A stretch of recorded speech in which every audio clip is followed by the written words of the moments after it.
Greetings, ladies and gentlemen. Welcome to Attaining the Second Cognition. I'm Endall Beall. This is an unscripted video. I'm going to cover a lot of different topics in here, different points of interest and curiosity to people. I'm not sure what all is going to be contained in this, and I don't know how long it's going to be. We'll just see how it unfolds. First thing I want everybody to know is that we have been working with a process, not a linear process, but a process of unfolding through the information we provided through these videos. When you take these videos and couple them with the material in our books, you're going through a dual-pointed process. Part of it is to unravel and erode a lot of the things that you believe. And the other process is to try and build you up with a new way of thinking, to redirect your thinking and perception down new avenues that humanity hasn't gone down before. Doug introduced me to the New Paradigm trilogy shortly after we started working together. I'd never heard of them, never read them, until we started working together. One thing that you realize when you start doing Stoika work is you will learn as you get attuned to listening to your own inner sentience, your own inner wisdom. You're going to learn what's valid messages and pretty much what's hogwash. I had developed far enough along that when I read the New Paradigm books that I knew I was reading material provided by somebody from Stoika Crew. The Stoika Crew mission has been ongoing for eons.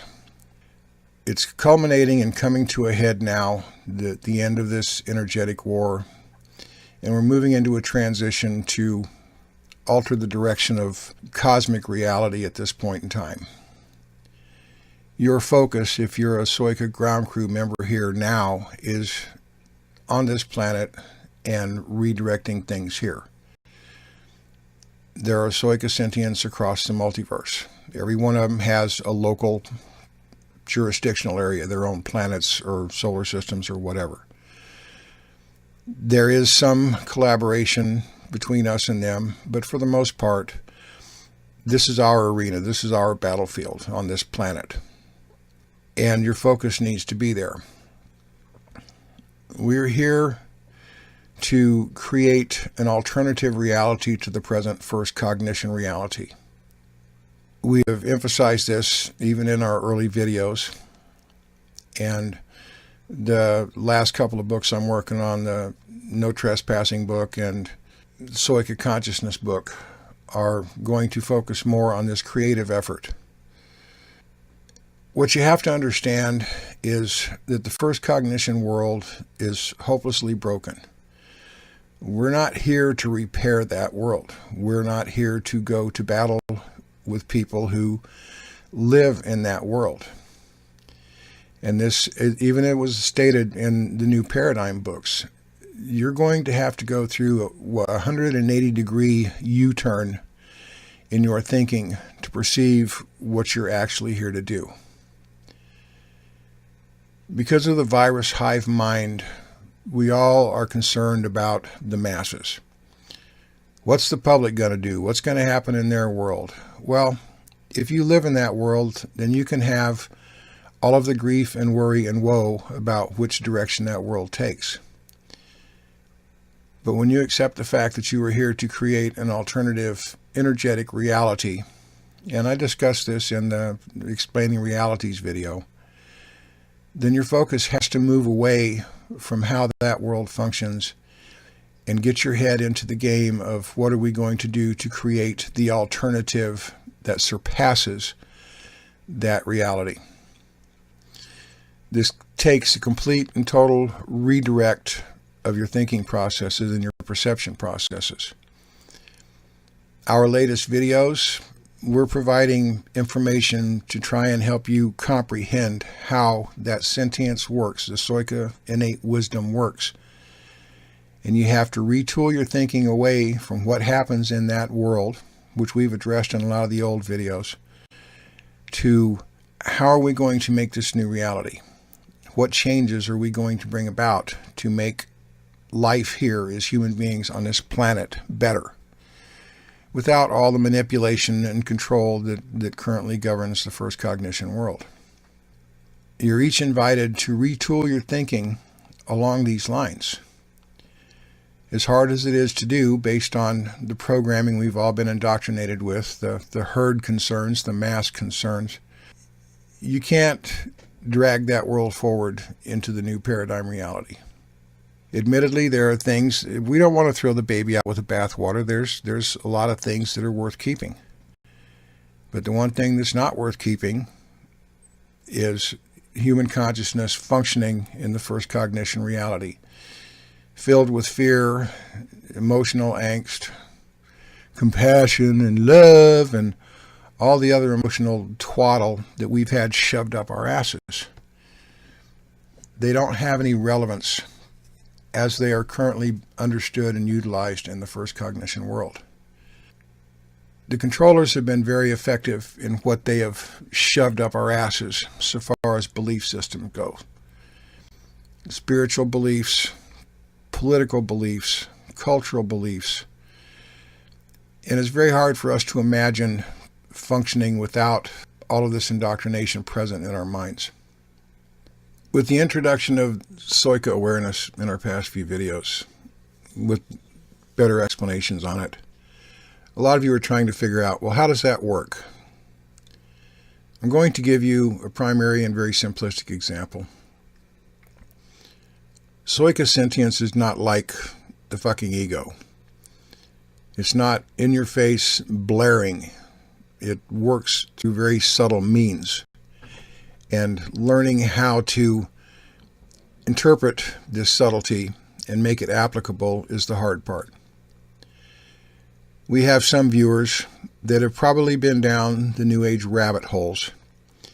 They have found that there's nothing there at the end of the day except more questions, a lack of information. And some of you have probably said to yourself, I want to know something. Lead me, I need to find something that's going to give me some answers.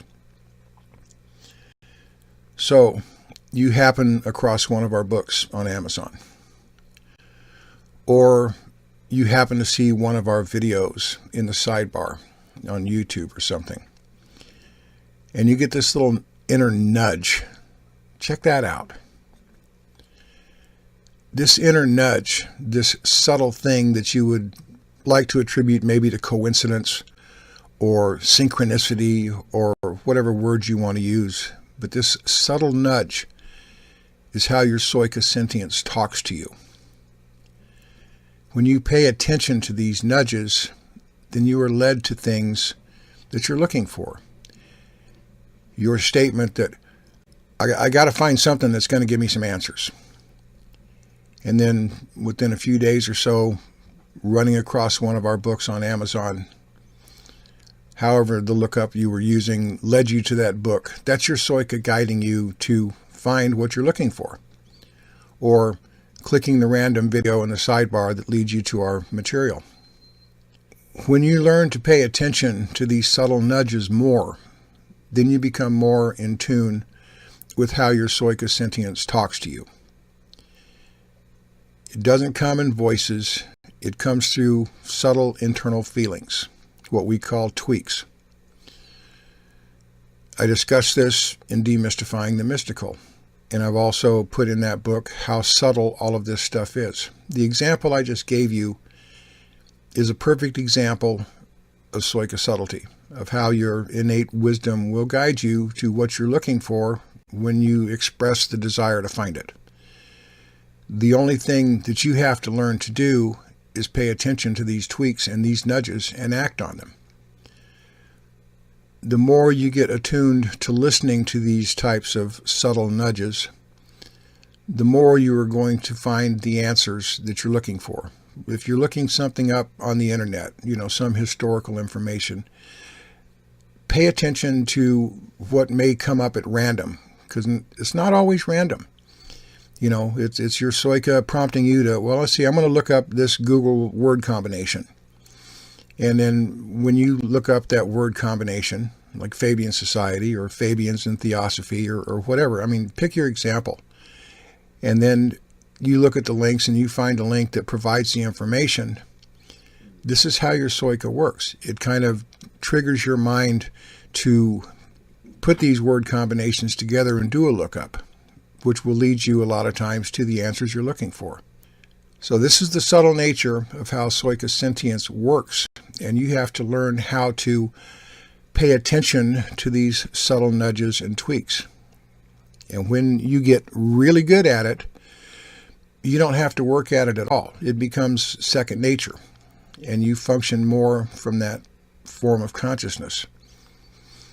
You just learn to follow your own inner guidance, and it will take you where you were wanting to go if you will pay attention to the tweaks, the ideas, the nudges, whatever you want to call them. Now there's another thing, this is completely unrelated, and I brought this up in Demystifying as well, and this is about your cellular memory. Our cell systems are the body's database. You see all this video stuff out there, books about the Illuminati and their symbols, it's all satanic and wah-da-doo-dah, but they can't tell you how it works. They're just saying, oh, you're being mind controlled by having these symbols run in front of your face, the pyramid with the eye in it and all the other things. What these people that are doing this stuff are stuck into believing, and it helps serve as a catalyst to drive them more deeply into their religions with their Satan paranoia.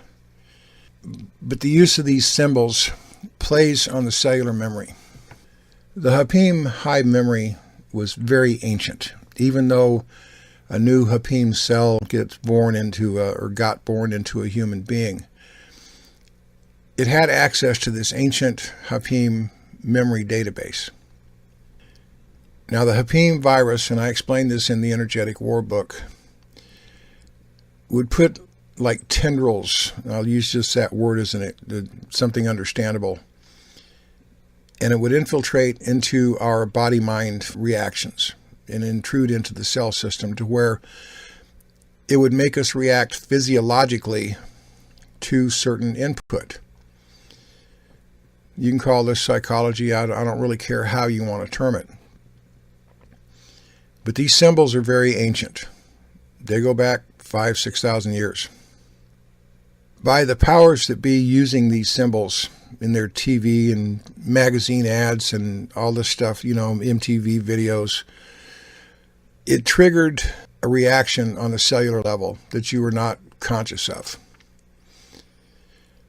So it was a form of subliminal control through using the symbols as a trigger that the virus itself would utilize to keep us under control. Carl Jung, in his studies into the unconscious or the subconscious, he got it right when he said that the language of the subconscious is symbols. The subconscious, and what he was researching, was basically the Hapim virus that was within all of us. And the language of the hive cells was symbols. So these symbols have been utilized to control us on a subliminal level down to the cellular level. They bombard us with these symbols everywhere because every time you see it, or you would see it when the virus was active, it would create a subliminal physiological control reaction. So you were being harnessed below your consciousness by the language of the virus itself, which are these symbols. Now these magical adepts, energy manipulators that we've discussed in The Big Secret, they know about this type of subliminal control. And they know that people are aware of it, but they don't realize how it controls us on a cellular level, how it creates subliminal physiological responses. So when you go down a street, main street in a town, for instance, where you got all the gas stations with all their symbols, the double cross on the Exxon station, the sun rising over the mountain with the Shell symbol, the illuminated eye, all of this kind of stuff. What it does is it fatigues the body. The mind may be unaware of it. Yes, you can see the symbols and you're aware of the symbols, but it creates a sense of physiological fatigue, which is why people seem to be tired so much, because it taxes the cell system. So where the more that they can plug these symbols in your TVs and commercials and shows and magazine ads and everything else, it keeps the body physiologically cranking all the time, because each symbol would trigger a program on the cellular level. And when you are being bombarded with these symbols day in and day out, hour after hour, it taxes the system. So your cellular memory is always working overtime, processing programs. And this is the dastardly nature of this symbolic usage. It's to keep you fatigued on a physiological level, while they fatigue you cognitively through their psychological programming and propaganda. So it's a double-pronged form of control, controlling the body through the cellular system and keeping it fatigued, and then the incessant repetitive word programming through news and controlling the language and the lexicon to shape your thinking. So you're being assaulted in both means. Doesn't have a goddamn thing to do with God or Satan. Let's call it the Illuminati. Let's have everybody always jumping at shadows and reaching faulty conclusions. Drive me into my religion. And you'll notice that most of these conspiracy videos about that kind of stuff, the Illuminati and this shit, a lot of it's Christian driven. And it's all Satan. A lot of this stuff is contrived.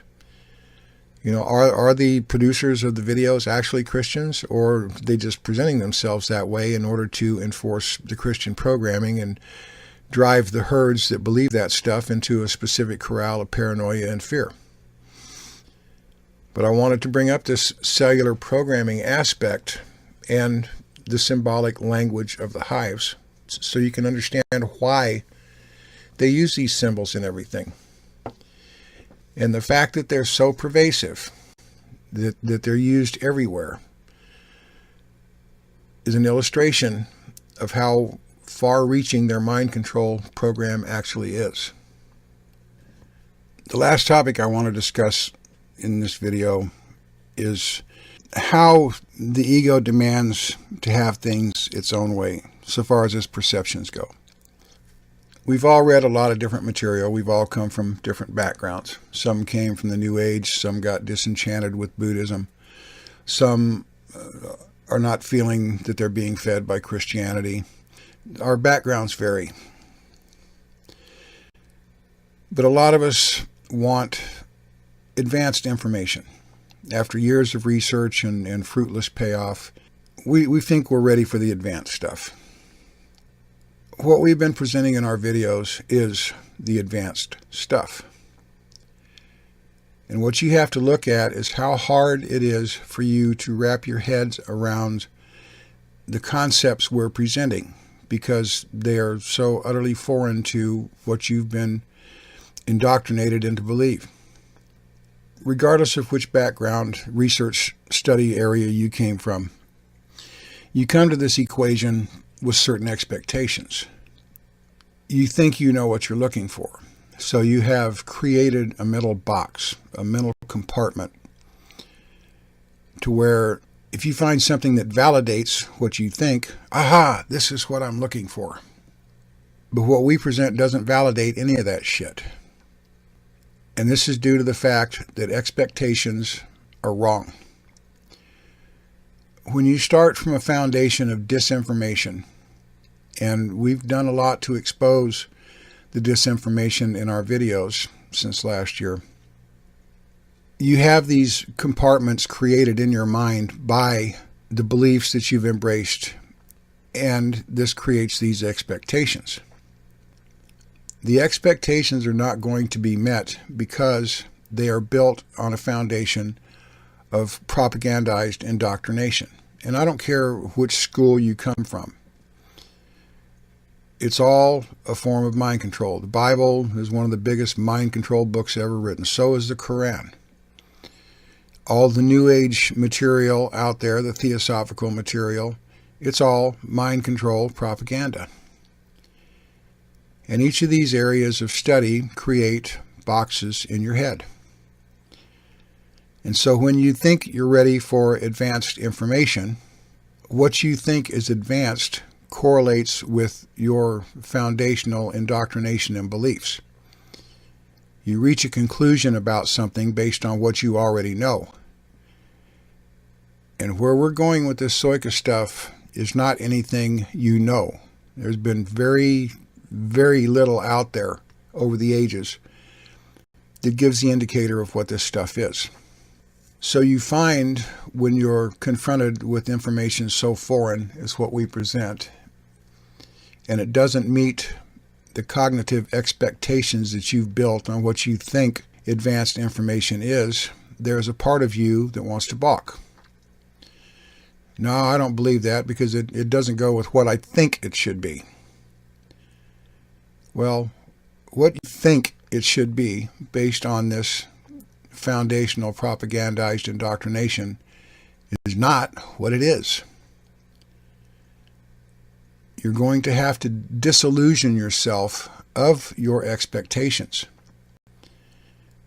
Now, your innate wisdom, your inner Soika, will let you know whether you've hit the mark or not, provided you don't let the brain, which has been trained by the ego, rationalize away and try to make excuses why you shouldn't listen to this other information.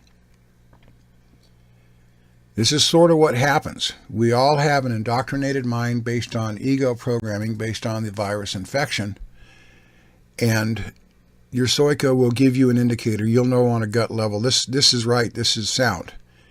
And then the brain kicks in and starts arguing with your Soika. No, you can't be right. Because all of my teaching and everything I've read says it should be this or it should be that. And I've created my expectations, so I'm not going to listen to what this inner voice says. I'm going to discount this stuff and challenge it and throw it out the window, and I'm going to go look for something else. This is the typical cognitive response in the inner conflict when your Soika sentience is trying to come to the fore and the ego is trying to argue it away. The ego-indoctrinated mind will argue you out of finding truth because it doesn't meet its expectations. You have to transcend this. This is the only way you're going to advance, because if you keep chasing your expectations, and we did a video on that, chasing expectations, you're going to be left looking for something that doesn't exist. So each of you is going to have to resolve this inner conflict and decide which mind you're going to listen to, whether you're going to listen to your inner innate Soika consciousness that says, listen to this, or whether you're going to listen to the brain that says, no, I don't really want to believe that because it doesn't meet my expectations. This is every individual's challenge. There's nobody that's exempt from this process in the head of how the ego will do everything it can to override what the Soika sentience shows it, because what the Soika sentience shows it is the truth, and the ego mind wants to embrace the illusion. It wants to embrace the expectations. And this goes back to the video I did a few days ago about why you can't find enlightenment, because you expect it to be a certain way. And this is all about expectations. Concocted ideas fabricated by the ego based on the information you've digested, which is mostly propaganda. So you have to start listening to your original instinct on things. If it feels like truth, then pay attention to it, and don't let your brain get in the way and say, well, it doesn't fit into my box, so I'm going to throw it out the window and I'm not going to listen to it. Because if you don't start doing that, you're never going to tap into your Soika wisdom. Your brain and your ego habits are always going to talk you out of what you're looking for and trying to convince you that it's something else. I've kind of run on with this video. I apologize for the length for those that like the shorter videos, but these were some topics I felt need to be addressed. We're trying our best to give you guys the advanced information and the advanced explanations that you're looking for. Now, whether you can get your head around these ideas or not, if you're having difficulty with them, then it shows you that as much as you may think you're ready for advanced information, maybe you're not. Because this does take a complete retooling of your consciousness. It does require, just like it said in the New Paradigm Trilogy, it requires a U-turn, a 180-degree turnabout in how you have been indoctrinated to think. And you have to figure out how to make that U-turn. You have to be able to shift your focus from how you have been indoctrinated into something completely different. We're giving the explanations that we can to try and help you understand how to do this. And I'm not saying it's easy. It's a damn difficult process. What we are trying to do is give our listeners a faster avenue of understanding through which they can do this. You all have an option for cognitive fast tracking, and we've also covered that in one of the earlier videos. We're trying to shave off all the unnecessary bullshit so you're dealing with upfront material. No hidden agendas, no bullshit wandering off into divinity land or whatever else you may have been indoctrinated with. We didn't have this kind of guidance when we were coming up. We had to figure it out. Now that we've got it figured out, we're cutting away all the frill. We're giving you guys the bare bones information. And it's going to save some newcomers that haven't been involved in this process for 20 or 30 years. It's going to increase your advancement time. Rather than taking 30 years to advance, it might only take you 5. If you've been at this a good while, it may only take you 2 or 3. And that's what this information is here for. The New Paradigm books were written in 1999. And it's stated in there that if you wanted help, all you had to do was ask for help. When you ask for that help, your Soika is going to guide you to find the answers. If seeking that help has led you to these videos, then pay attention to what's being shared with you. They also said in 1999 that teachers would come to help introduce the new paradigm. I'm not above saying that we're a couple of those teachers. And as more of you advance into this, you're going to become teachers for others that come behind you. But for right now, unless you can find somebody that's teaching the same things that we're teaching in reference to Soika sentience, innate wisdom, and things like this, we're the only show in town. And I don't say that to put us up on a pedestal.